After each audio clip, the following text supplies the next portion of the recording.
Welcome to Filed, a monthly conversation with those at the convergence of data privacy, data security, data regulation, records, and governance. I'm Anthony Woodward, CEO of RecordPoint, and with me today is my co-host Chris Brown, RecordPoint's VP of Product Management. How are you, Chris? Hey, Anthony, how are you? Yeah, good. I'm up on the northern New South Wales, so my apology if there's some cows moving in the background or some other strange noises. I'm out sitting on a farm today, which is a little different. But wanted to introduce today's guest, Andrew Ysasi. Do you want to say hi, Andrew? Hi, everyone. Glad to be here. Thanks for having me. And Andrew, it'd be great to get a little bit of your background. You're quite a different guest, I think, in terms of some of the things you've done than we've had on file in the past. So super excited to have this conversation. Sure. Well, again, glad to be here. I'm an IT person who converted into IG. Made that transition about halfway through my career to this point in the late 2000s. Since then, I've been a volunteer here in the States at ARMA and currently the chairperson for the Institute of Certified Records Managers. I'm not sure if you're familiar with the ICRM. I've been volunteering with them for 10 years. And company that I worked for was a local records company that was acquired by a company called Vital Records Control, and I do advocacy for them. They're VP of advocacy, and my job is to mentor, educate, volunteer, and occasionally lobby on behalf of VRC to the industry as a whole and to stakeholders. So that's a lot of fun. And I run a blog called IG Guru, and I teach at San Jose State. So I'm pretty entrenched in the records, information management, and IG space, especially here in the States, and I love every minute of it, if you can't tell.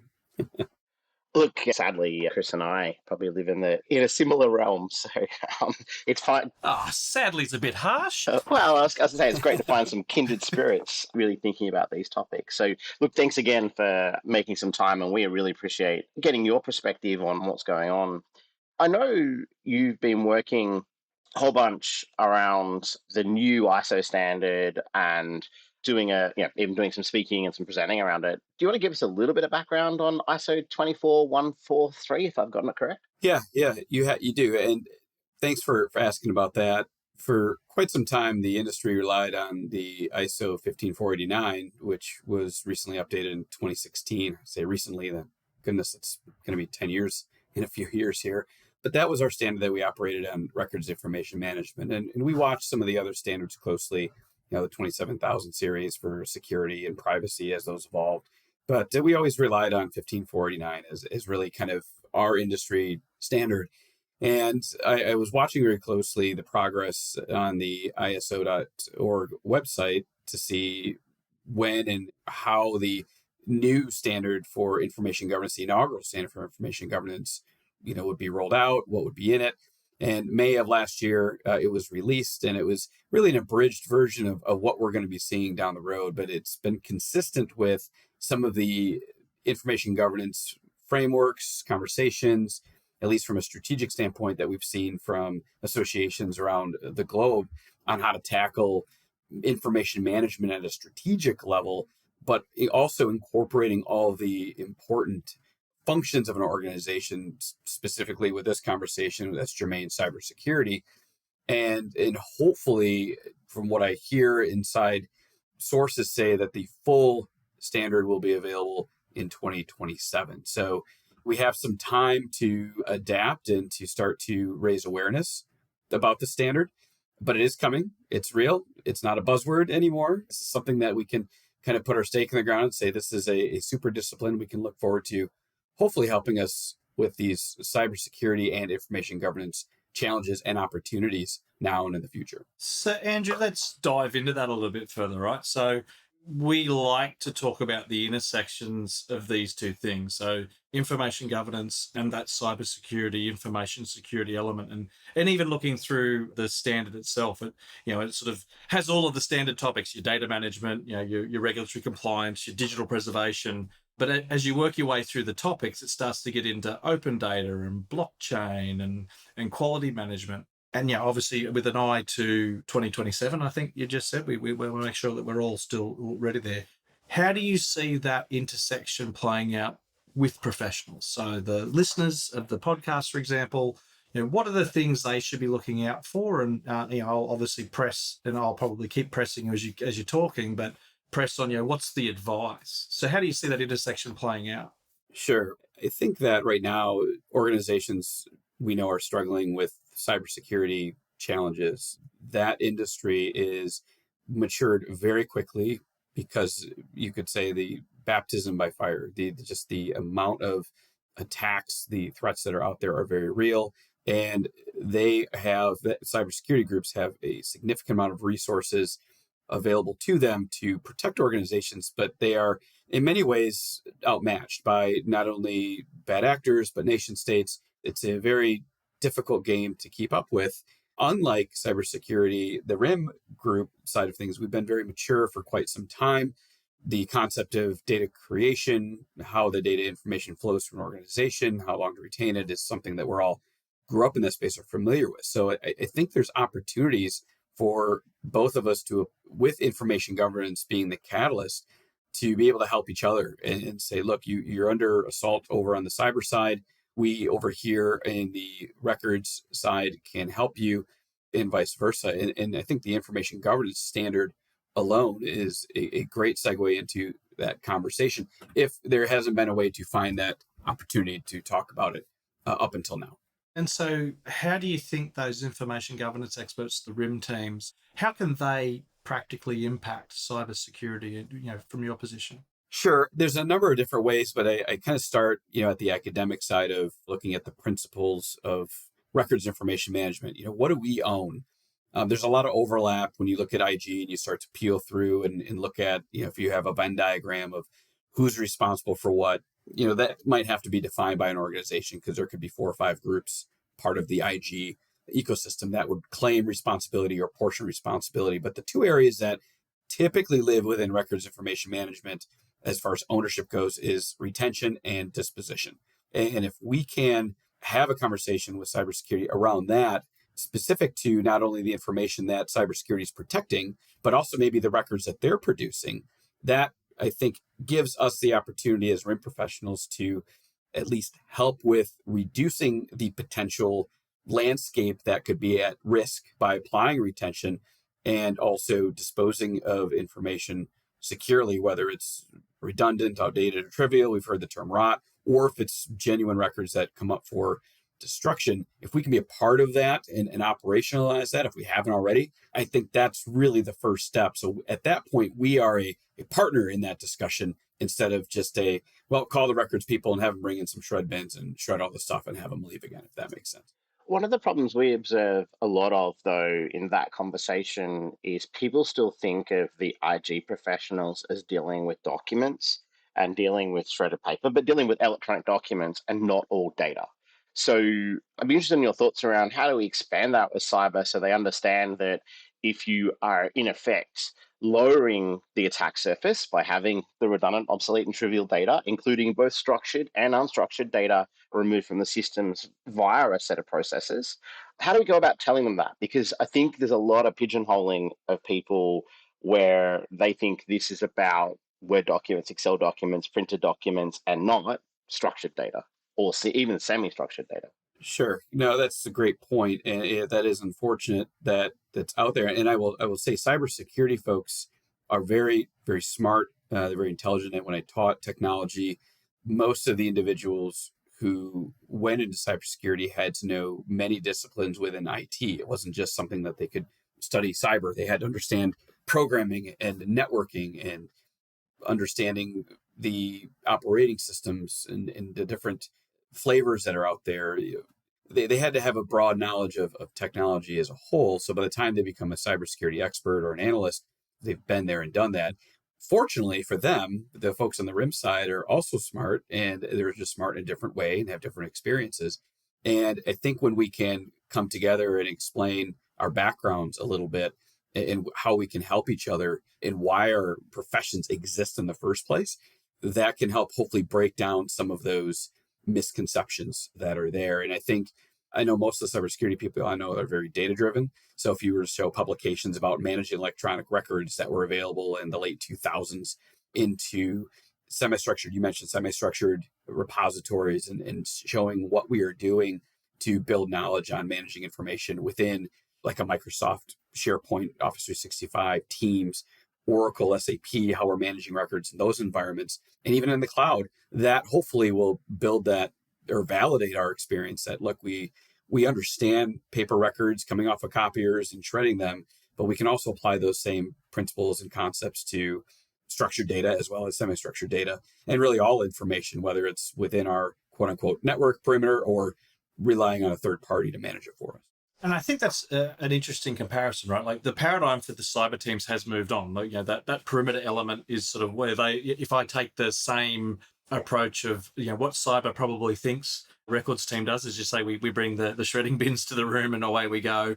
I'm sure that there are plenty of IG professionals are like, oh, well, the cyber team puts the wall up and protects us from inside the wall. But the pandemic has moved all that outside the wall. We're all SaaS. We're connected everywhere. We're working from many, many more locations. So their role has genuinely changed in this. There's an acceptance, certainly from the IG community, that our role has changed too. But I guess my question here is, how do you see, and is there a weakness, if you will, where cyber does genuinely look at, and I think you even mentioned it a moment ago in your answer to Anthony's question, but they look at all the data, whereas records professionals potentially aren't looking at all of the data today. Like I'm looking at the standard, it doesn't use the word all a lot, but it just sort of talks to the totality of the information that helps the business do its job. Do you think that there's still a gap there in terms of the IG professionals going, well, what is all? Oh, absolutely. There's a gap. And I'm glad you brought that up, because I think strategically where IG is going to make a difference is it's going to bring the records folks to the table and get a view into what they may not have seen before. Because cyber, they have the burden of protecting all information. However, there could be very strict policies about what information is being created, when and where, because of the threats that are out there. And by the time they may put their controls and their patches and whatever they have in place to protect that repository, that information, then records might be aware of it or maybe come across it during an audit of some sort. So what records may think they know, cybersecurity probably has a better understanding of the entire ecosystem. So by having that connection early, you can then have hopefully a conversation about retention of information, disposition of information, hopefully set up in advance and be proactive with those discussions. And even with IG, and I know we're not talking about information privacy, if you bring those privacy folks into the conversation, you might be able to anonymize data, especially if there's PII involved, instead of having to prescribe something after the fact. So there's a lot of benefits to having IG, at least strategically, and as it flows down operationally. Having us break down those barriers now is helpful. And I think it's important to note, too, that the amount of information for cybersecurity and how to learn is very plentiful. A lot of it's free resources. There's, the MITRE attack framework. There's the cybersecurity framework here in the States, NIST 2.0, where I think it would behoove IG and RIM professionals to square up their knowledge in what cybersecurity folks are looking at to either simulate attacks or to prevent attacks from happening, and find opportunities where records may be created within those functions. And then you become that co-pilot in a way as it relates to protecting the organization moving forward versus trying to always wait for being invited at the table. And that's all pre-IG stuff. If IG is not there, hopefully you're already at the table anyway. But prior to that, there's some things that you can do and not have to wait for a formal program to be set up. Yeah, one of the things that is sort of implied in the new ISO standard, and I think, we saw hints at it even in 16175 as a standard previously, was data loss prevention. So not just the processes that wrap around disposal and retention and classifying, but how do we actually start to integrate into that DLP sets of processes and being able to protect IP? Have you seen any good examples of that occurring out there? And do you have any playbooks around IP protection? Yeah, no, that's a great point. So with the data loss prevention, I think the one area to look at, this is where I kind of go back to my IT days, and I apologize in advance to your audience. Sometimes I digress into personal experience. But when I was a system administrator rolling out Microsoft products, there would be hundreds, if not thousands, of policies you could set within the software. And if you didn't have that identified in advance, sometimes you'd say, well, that looks good. That looks good. You as the IT administrator or system administrator are making those decisions for the organization that the organization either doesn't want to be bothered about or has no idea are out there. And so having the understanding that these switches or options are available out of the box for products like Microsoft and others, that could allow the IG team to create maybe guidelines. Step by step may be difficult because of the enormity of the policies that you can choose from within these software products, but at least giving you guidelines so these teams or these subcommittees can then create these policies and these repositories that are being created or have been created and can be applied and pushed down. That can be very helpful with mitigating data loss. There could be new features that come out that you can apply after the fact. And then, of course, there's the training aspect, I think is incredibly important as well. I know many of you probably have gone through mandatory training, but my recommendation to organizations that I talk to is that if you can have training that's tied to the specific applications that the employees are working on, that's going to resonate a whole lot better than kind of conceptual issues or concerns. And not saying that that's bad, but if you really want to make a dent with the data loss prevention, you almost have to say this is the wrong way to send an email in a safe environment or in a sandbox of some sort by simply adding an information that could have personally identifiable information in it or a wrong email or untrusted email.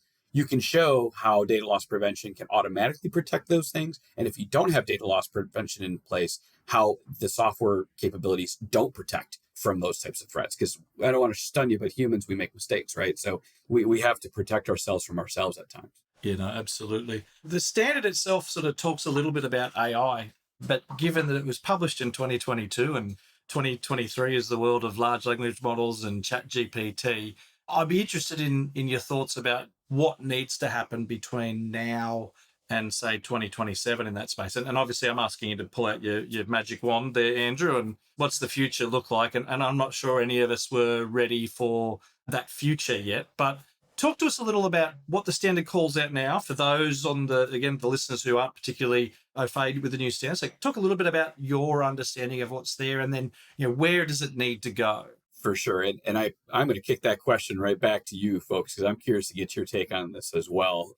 AI and blockchain technology, or one could say emerging technology, at least those are the two technologies and at this point in time considered emerging tech, are referenced in the standard, but very, very little information is mentioned. So I think what organizations personally need to do right now is at least put the responsibility of AI somewhere within the organization, whether it's through technology, legal, somewhere. If you have an information governance committee, have a subcommittee, with AI, because AI is being used in your organization, probably whether you like it or not, whether employees have their own ChatGPT accounts, whether they're using tools to fix how they write or to write information for them. They may be using AI to help do presentations or training. So there needs to be some overall governance to give employees in the organization some guidance, because there are some real, not only security, but IP, confidentiality, potentially privacy concerns with using some of these tools where we feel comfortable using them, make our job easier, but they could be presenting a lot of risks that we either have to deal with immediately or we're going to find out down the road we missed the boat. So I think just starting with putting a person or a committee in charge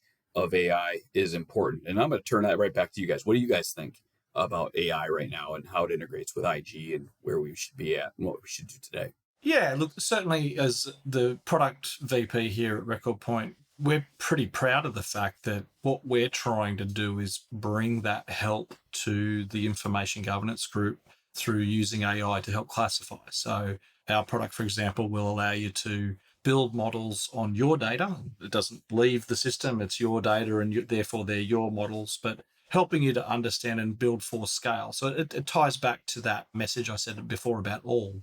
Selectively managing some of the information of the business does not a good information governance plan make.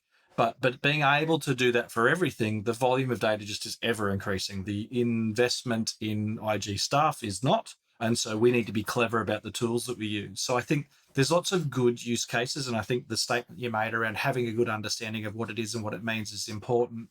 More recently, we've done a webinar around ChatGPT and its applicability into this space. And obviously there are the privacy and other concerns that are related to that. But again, allowing public models to help determine the type of information you have or where the risk may lie again, at scale. Like these machines are able to do this 24/7 all day long. It's repeatable, it's consistent. These things are predictable, if you will, and therefore that trying to get to a place of explainable AI where you're able to understand what has happened and why it's happened, and so that you're able to prove that wonderful word of the information management space, which is provenance, right? Understand the provenance of what really happened, because that ultimately is what needs to happen there. We're not going to be able to go to a court of law and go, well, it's not really my fault, sir. The AI did it. That was the decision made by we need to train it. We need to take responsibility, and therefore we need to be able to see what it's doing, explain what it's doing, and be able to prove that. If you now move to the generative AI component, I think this is incredibly important about what we do with that data. I think generative AI can help cybersecurity understand what could happen next. I think generative AI can help an organization from an IG perspective say, this is the policies you should be making based on the data that we're seeing. I think there's lots of really cool use cases that are in this space. So I'm very pro. I think we've only just scratched the surface, and but I think the advice that you're given is solid, right? Like organizations should understand what they're doing today, what the challenges are. I think that's starting to become more and more well known. I'm not pro, let's slow it down and do those. Don't get me wrong, I probably see the good in a lot of people, and maybe I'm a little bit innocent in that way, but there are concerns, right?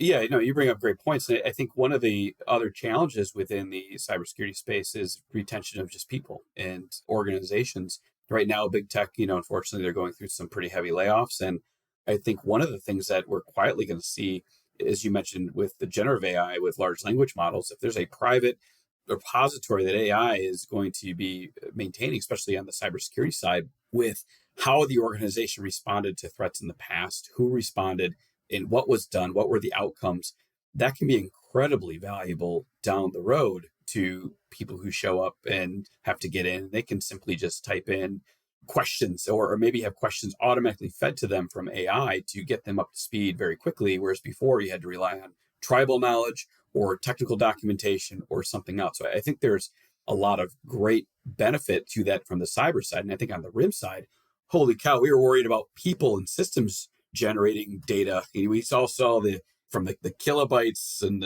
all the way up to the brontobytes, and now you've got AI systems generating information. That to me screams opportunity for RIM folks when it comes to, as you mentioned, provenance and retention and disposition of information. And maybe it's as easy as asking the system to say, hey, purge all information that was created by this AI, we'll say creature, around this subject, and then give me a detailed report that'll be defensible, if challenged. And then bam, it just shows up. Now it's pie in the sky stuff, but because we're scratching the surface right now, by the time 2027 comes around, I don't know if that could be even advanced upon. AI is moving very, very quickly, almost quicker than what I've seen some of these other technologies move in being in the space since the mid 90s. So I wouldn't be surprised if there's other technology that comes off of AI, as we saw kind of with the cryptocurrency space where it was Bitcoin, and then there's this proliferation of all this technology and DeFi economies now. I could see AI reacting that way, and if not even faster. And of course, organizations and the law and governments are going to be behind. Academia is going to be behind when it comes to research and putting legislation there. So that to me screams opportunity for RIM and and also we need to get our act together from an IG standpoint to get ahead of all of this. Yeah, I find it really interesting as I've observed this. Like, AI is not new. These are concepts from the 1950s and the 1960s that are now just being put into place, which is really a very strong juxtaposition to blockchain, which you brought up, right? Because blockchain is a series of very new concepts around how you manage data. And to be frank, if you were to ask my personal opinion, this is not a record point opinion, this is an Anthony opinion, I'm not sure that blockchain is going to see its life out. I think it will be replaced by other things. And I say that because I think there are some really interesting concepts in blockchain, but as a technology and as a technologist even myself, I'm kind of cold on blockchain. I've never been cold on AI. I think AI was always going to go through a march, and it's sort of going through these waves of just getting better and better and better. And if you said to me, hey, and in fact, we do this in our own business. So at RecordPoint, where do you want to invest? Is it blockchain or AI? And certainly we actually had those debates probably 7 or 8 years ago. And we very strongly went down the AI route through those choices. And so far, that looks justified. And the reason I say that, right, is blockchain really requires a central, although the whole idea is to decentralize, you've actually got to have a centralized metaphor that everyone's going to buy into. And I think all of these people here in the room, I know certainly Chris, but I think you as well, Andrew, I'm sure I saw your name 5 years ago, 6 years ago, we were still talking about things like CMMI and integration between systems and how were we going to get data out of, this sort of trim system to open text to whatever. And we were only doing it on the basis of documents even, right? So this notion of we're all just going to jump to, it'll all be in a blockchain, it'll be in the cloud, and you're not going to manage it anymore, and it's all wonderful. It's a big step. That's out there somewhere. What's not out there, as I said, I think those concepts will come to fruition eventually, but is it in the form of blockchain? Probably debatable. On the AI side, though, it's already here. It's been here for a while, and it's just getting better. And I think that's really the conversation I like to start with people, because there's a lot of people who are surprised that it just arrived. And it's like, you're right, it is sort of surprising in that it's become a very useful tool very quickly. But in reality, as a piece of academic research, as a piece of something that's been integrated into technology for a while, it's actually been sitting in the background. GPT is nothing more than a really large Monte Carlo simulation, right? Now it's really large, but it's all it really is. Yeah, and I think the generative AI stuff, that's really kind of captured the attention and had more of the wow factor than anything else. The large language models, those are cool, those are fun, but you guys remember the stories about when Microsoft turned on their Twitter bot, or they had Cortana. There was some sort of version or product they came out with. I want to say it was even pre-COVID. And it became temperamental, foul mouth, and just bad, right? I mean, it was so, I think people got a snapshot of, if you don't have some sort of, as you mentioned, program governance or idea around this, at least with the AI side, you're going to potentially run into some trouble. But I do think, and I think with the ISO talking about blockchain, I think it's relevant. And I agree with you that it's not going to be as relevant as what AI. I think that's going to be more in our face from an opportunity and a challenge. But I think blockchain, certainly when it comes to digital preservation, there may be blockchains that are decentralized storage nodes that are out there. Maybe some information is out we have to manage now and we have to contain or understand what's there. But I think on a broader scale, kind of talking outside of cyber and IG, I think blockchain, I would love to see blockchain technology, ledger technology fix our monetary systems that we've grown accustomed to. But I think that's an entirely different conversation, probably over cigars and whiskey on a different type of format. We can start another new podcast if you like. Blockchain. Yeah, I mean, cigars and whiskey. I mean, yeah, and then start talking about the Bitcoin standard and the challenge with fiat currency and go. So, Andrew, some of the things I'd really be interested in, and probably more to, again, pick out experience. Like, can you give us what's your highlight, or what's a really great customer story or a really great working relationship story that you've had that ties this? Here's what it should look like. He's done it right. We don't need names, obviously, but just more of can you give me a story of where IG and maybe cyber, or IG and someone doing something really, really positive in a space ties back to these concepts and the direction that we want to go? 100%. So one story that I can tell you is that there's an organization that had a really challenging audit result that was going to put their operation at pretty big risk, not only internally, but from external factors. So I can't get into obviously specifics here, but I think the audience will be able to follow that outcome resulted in senior leadership saying, we need to do something. Clearly, this is going to impact how we do things. And when the RIM team and the IT team came together, it was the RIM group that were having conversations about basic records and information management. Tell us what you know about what's being created. Tell us where information is flowing through the organization, and how do you understand retention and disposition? And what came out of that was IT being very open about, here is the system that we use to manage all of the known IT assets. Here are the reports we get from accounting to show what we are spending our money on and where our budget's going to as it pertains to anything technology.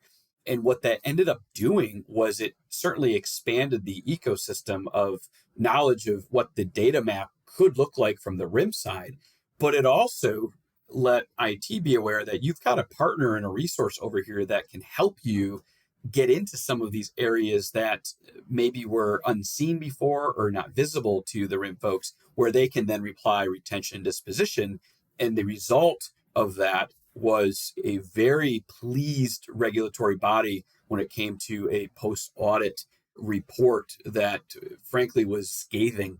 And I don't want to say that RIM saved the day or IT saved the day, but because they worked together, in some ways had accidental IG involved, that was significant because not only did it fix the audit issue, but it also, moving forward, said we need to work together. So to me, that's probably the best example I can give to your audience today of what I've seen where the convergence of IT and RIM coming together with IG in mind has benefited the organization. If you think about the standards in cybersecurity, though, so if we go from the other side and we think about the 2700s and the NIST frameworks that you talked about earlier, and we talk about the cyber needs, and I wouldn't mind also in this question unpack it a little bit. We talked a lot about cyber as a concept. If you wouldn't mind, A, kind of defining cyber from your perspective, but B, talk about what are the problems today and tomorrow that are going to be the most urgent that we in the IG community should be thinking about beyond those elements we've talked about? Because I think there's a little bit more color to that we can shed.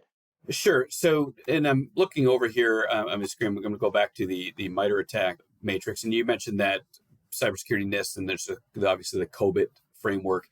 I think holistically, we in RIM have to understand that cyber has a lot of frameworks and governance out there to help them with their challenges, but they have limitations with resources and they have limitations with budget, just like we do.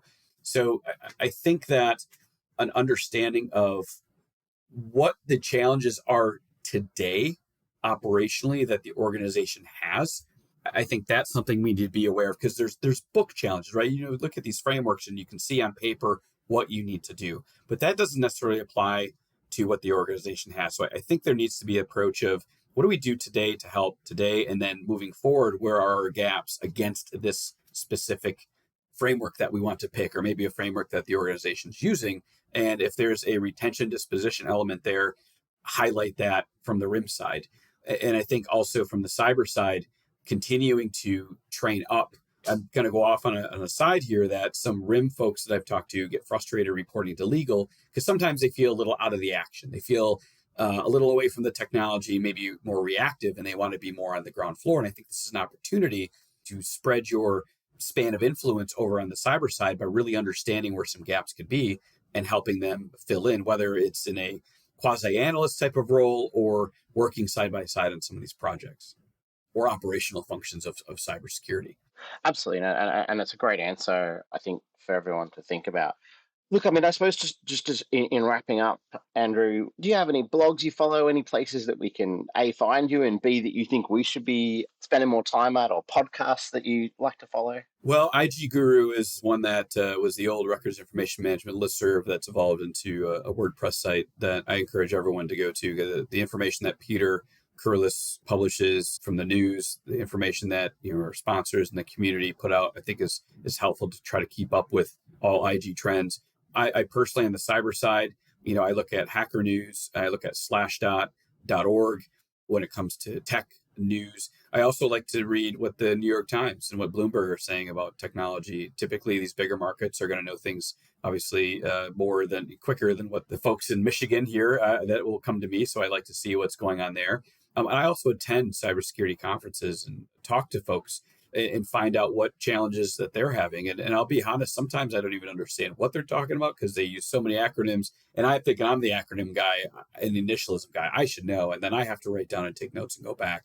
So I think that knowing that the connections need to be made with the HR folks, the finance folks, some of the folks that aren't mentioned, we need to reach out to them too and network with those folks. Because I think there's some subgroups within IG that if we don't help each other, we're going to have to rely on some future idea, or AI is going to tell us what to do. And at some point, humans need to be involved, right? We need to be in charge still. We can't rely on Skynet. We already know how that ends.